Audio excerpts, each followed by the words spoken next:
Time for What's Hot, where we talk about the stories that have everybody talking. Today we are joined by Susie Falk from the Falk Group Public Relations, and Jeff Wagner is back. Our first topic, a new study suggests girls as young as 6 years old want to look sexy. Researchers use paper dolls. They asked the girls which dolls they wanted to play with or look like. Majority of those little girls chose the scantily clad dolls. Interestingly, girls involved in dance chose the non-sexy dolls. Researchers say they have a better body image. So the question now, how to reverse this trend in our youngest girls?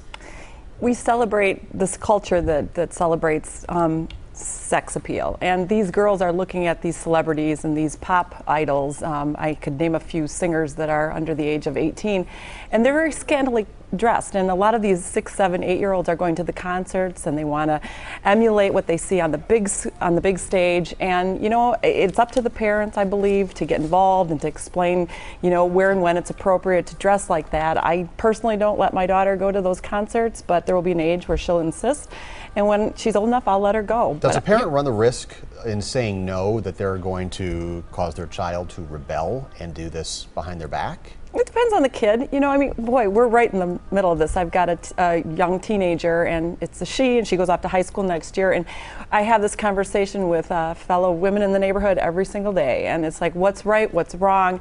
And we constantly question our judgment as parents. It's hard to curtail all the information, too, because it's so easily accessible now. I mean, everything's on the internet. You have social media.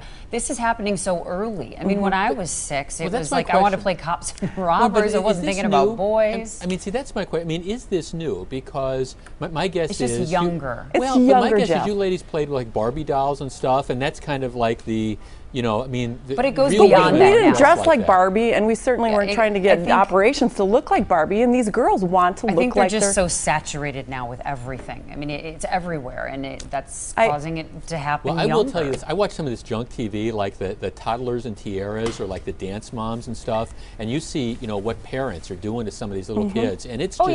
It's downright creepy. There's just no other way to describe it. Sure. Anybody here watched MTV lately? I can't say I have. No. Watch What are they doing? Watch MTV in primetime one night, and you'll understand why young kids are going towards these things. But again, I feel in that case, the parents can curtail that message. You can block that It's message. aimed at 13, you know, the 13-year-old crowd, and it's completely sexualized.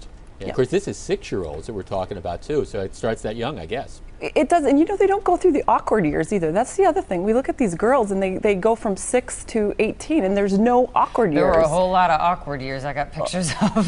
Same here, you know, what happened. But parents, get involved, know what your girls are doing, and just be there for them, and say no, and be Perm strict. photos.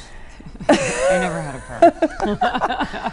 So it is a serious topic. it surely is. You know, All right, coming good up luck next. to us all. A woman scorned. From the Falk Group, and Jeff Wagner from News Radio 620 WTMJ. So a conference happening today at Marquette University about the concept of Chicago and Milwaukee as a mega city. Should the two cities work together economically? Seems like a no-brainer. Yeah, you know, I don't think we should call it a mega city. I think we should focus on the region, and I'd like to see Indiana, you know, included in this.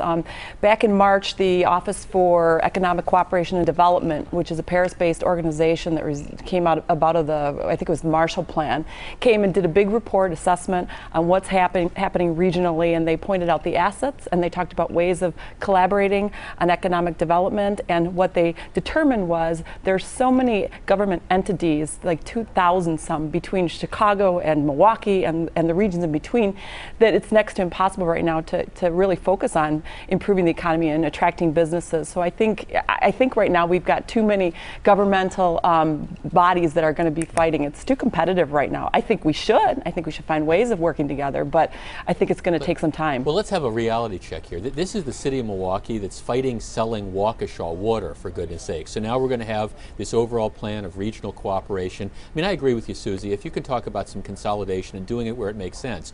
But at the same time, Illinois is an absolute disaster. The city of Chicago is a complete and total disaster. So yeah, the state is broke, well, completely exactly. broke. Right. So I mean, that's fine if you can figure out ways to, improve everybody, I'm all in favor of it. But just this idea of let's let Chicago dominate us or let's become a satellite, no way. Now, you have to focus on industry clusters and working together to attract businesses to come into the region. And I don't think it should be pitting Wisconsin against Illinois, because if you're creating tax incentives, you're going to get a company in Janesville to hop the border and do business in Illinois, and then as soon as that tax incentive runs out, guess what? Wisconsin's going to, or they're going to go back to Wisconsin. And it's a net sum game.